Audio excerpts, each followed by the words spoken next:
Hello, this is Zima. Welcome to my illustration time-lapse video.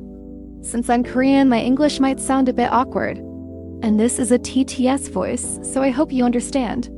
I sincerely thank everyone who has shown interest in my mouth-washing animations. I'm also grateful to those who have enjoyed my older OC videos.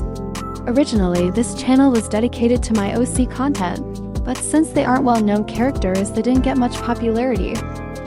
But now, some have asked, where is this character from? Or what's the story about? So this time, as I finish my drawing, I'd like to share the stories of my OCs with you. It's something like a Draw My Life format. From 2022 to 2024, I was preparing to debut as a webtoon artist in Korea, but I never succeeded. All of my OC characters I'm introducing today were created during that time. You can see my comics through the link in my profile, but they're only in Korean for now, so it might be difficult for my overseas followers to read them. Someday, I plan to recreate them, including an English version. Even though I never debut as a professional artist, I truly love these characters, so I make a new illustration of them every year. In particular, I love drawing summer-themed illustrations of my OCs, so I made one again this year, though it's a little late in the season. Okay, sketch is done now. And clean up. And coloring up. The first three characters are the main cast of Pentagod, the first webtoon I created. This work was first released through a webtoon contest in 2022. And I'll remake it in 2024 for challenge to contest again. The story is about humans who wield the powers of gods of light, time, space, life, and death. While much of the story focuses on battles that make creative use of these powers, it also portrays the tragedies that occur when an ordinary person possesses an extraordinary, unnatural power. These three each wield the powers of the gods of time, life, and death. Among them, I'd like to talk more about Sawoo. He's a Korean character whose appearance is inspired by the Gyeosung Saja, the Korean Grim Reaper. Thanks to K-pop Demon Hunters, the Gyeosung Saja has recently gained recognition worldwide. Saja is common in Korean culture. I once wondered how I could explain this concept outside of Korea, but K-pop Demon Hunters perfectly introduced the Saja to the world. It was an amazing animation, and I'm truly grateful to them. Someday, I hope to share Korean culture with the world through my own characters as well. After remaking Pentagod, I submitted it to another contest, but it didn't do well. Still, it's the most loved of my works, so I plan to return to it someday. The next characters are from my 2023 work, Ant Arena. I really love ants. I've spent a lot of time watching ant-related YouTube channels like Ants Canada, Ant Lab, and Light's Camera Ants. Their diverse behaviors and survival strategies fascinated me, and I based my story on characters who fight using powers inspired by those traits. However, I thought it would be hard to tell the whole story purely from an ant's perspective, so I came up with a setting where a student protagonist's consciousness is transferred into an ant's body through a professor's machine experiment. I love this story too, but it requires a lot of research, so I've postponed continuing it for now. Another work I created in the same year is Haunted, which has a dystopian setting. The world is divided into the central futuristic city called Sanctuary, and the impoverished outskirts known as the Outland. The protagonist, Rev, is an immigrant from Outland who suffered child abuse before being rescued by Terry and brought to Sanctuary.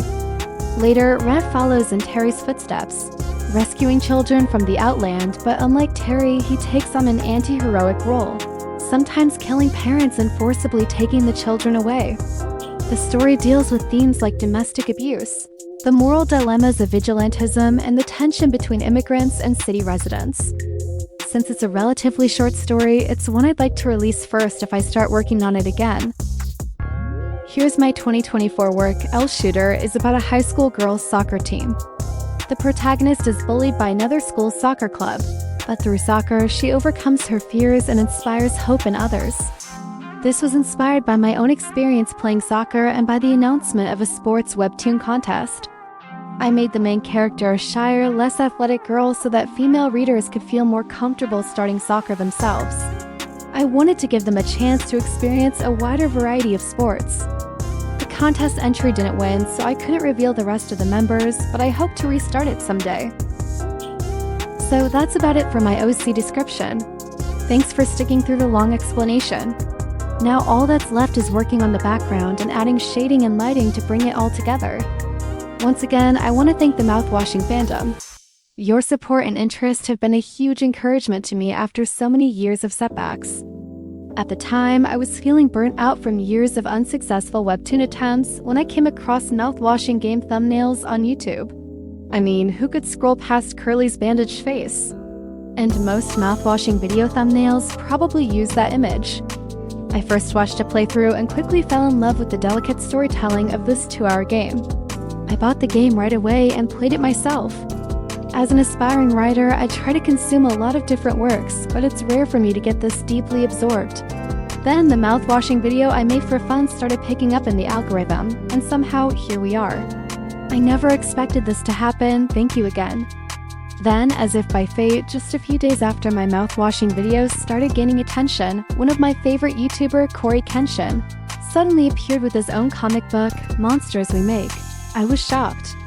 I knew Cory loved mangas and animes, but I never imagined he would hire a team to create a comics and even make an animation to promote it. I was incredibly moved. When preparing for a webtoon, most creators focus on how to please the webtoon platform. At first, I also only thought about what readers would like, but after repeated failures, I started to feel pressured to mold myself to fit the company's preferences. At least in Korea, making a comic requires a lot of effort and time, and to make money from it, you need a company's support. Of course, I don't deny that companies have their own style preferences, but since there aren't many webtoon companies in Korea, and they don't accept a wide variety of styles, those whose work doesn't match their taste face a tough environment. Cory inspired me a lot. I could feel his passion as a comic artist. He gave me hope that someday I might release my comics and make animations on my own. Animation used to be the realm of big studios, but thanks to YouTube and various tools, individuals can now start creating their own. Unlike my webtoon days, I now have a much bigger dream. Recently, I heard that Line Webtoon, the same company as Naver Webtoon in Korea, which I applied to, also held a contest. If you've ever entered such a contest and felt crushed after losing, I want to say you don't need to feel that way. Yes, it would be an honor to be noticed by a company, become an official artist, get paid, and publish on the biggest webtoon platform. But they are a company with their own unique tastes, and just because they don't approve doesn't mean your work is worthless. In Korea, many people try to make webtoons, and many are discouraged simply because the company didn't accept them, thinking that's the only path to becoming an artist. But I believe we're living in the era of creators. Creators have more power than ever before. So try releasing your work anywhere. If your goal is to make the work, rather than to become an official artist, you'll never be tormented by others' evaluations. Some people worried when I uploaded other videos, thinking the mouthwashing series was over. For now, you don't need to worry about that. But someday, I do want to rewrite my own stories. Just to be clear, I'm not making mouthwashing videos to gain popularity from my own works. My dream shift after seeing Cory was a complete coincidence, and I will never force myself to make mouthwashing videos just for views. Whether it's my own work or a fan video, I only make what I personally think is good. After years of creating under external pressures, I'm now committed to absolute creative freedom. The reason my mouthwashing videos have been less frequent lately is simply because I've been experimenting with various things, and I'm also practicing tools to make the kind of mouthwashing videos I couldn't before due to technical limitations. So relax, what I want is for my followers to enjoy the videos without having to worry about anything. Thank you for watching until the end. I hope we can stay together for a long, long time.